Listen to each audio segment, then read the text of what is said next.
Hai assalamualaikum, jumpa lagi di channel Nina Isria. Jangan lupa like, comment, share, dan subscribe ya.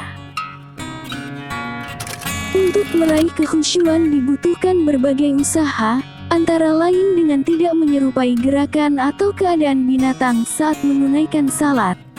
Bagaimanakah gerakan-gerakan yang menyerupai gerakan hewan tersebut? 1. Larangan turun sujud seperti turunnya onta. Janganlah menderung seperti onta.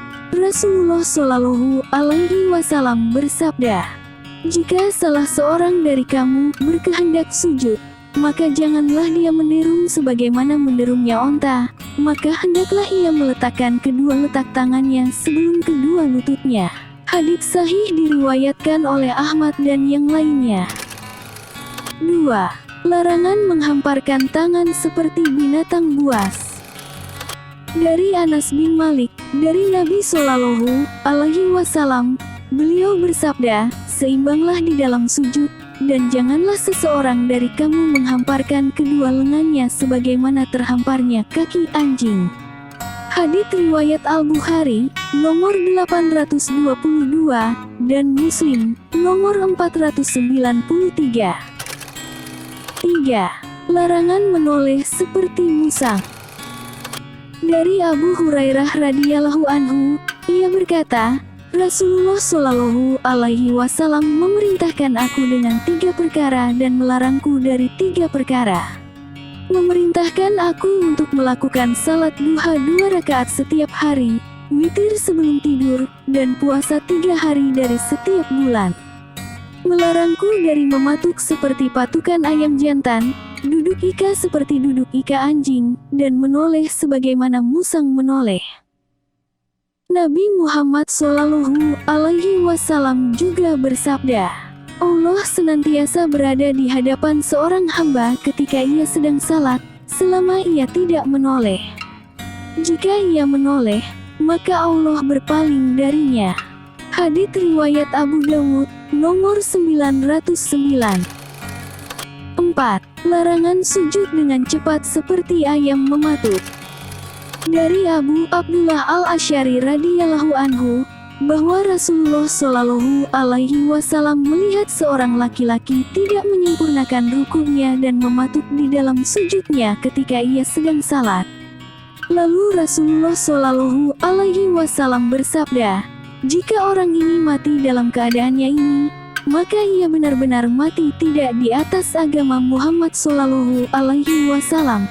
Lalu Rasulullah Shallallahu Alaihi Wasallam bersabda, perumpamaan orang yang tidak menyempurnakan rukuknya dan mematuk di dalam sujudnya, ialah seperti orang lapar makan 1 biji kurma, padahal 2 biji kurma saja tidak bisa mencukupinya. Abu Sholih, seorang perawi di dalam sanad hadits ini, berkata, aku bertanya kepada Abu Abdullah, siapakah yang telah menceritakan hadits ini kepadamu dari Rasulullah Shallallahu Alaihi Wasallam? Dia menjawab, para komandan tentara, Amr bin Al-Aish, Khalid bin Walid, dan Syurahbil bin Hasanah, mereka semua telah mendengarnya dari Rasulullah Shallallahu Alaihi Wasallam. 5. Larangan duduk ika seperti binatang buas. Dari Aisyah, ia berkata, dan beliau Nabi Muhammad Shallallahu Alaihi Wasallam melarang ukbatu si syaitan, juga melarang seseorang menghamparkan kedua lengannya seperti terhamparnya kaki binatang buas. Hadits riwayat Muslim, nomor 498. Duduk ika dalam salat itu ada 2 macam. Pertama, ika yang terlarang, yaitu cara duduk seperti binatang buas, kera atau anjing. Cara duduk ini ialah dengan menegakkan kedua betis, menempelkan pantat ke tanah lantai, dan meletakkan kedua tangan di tanah lantai.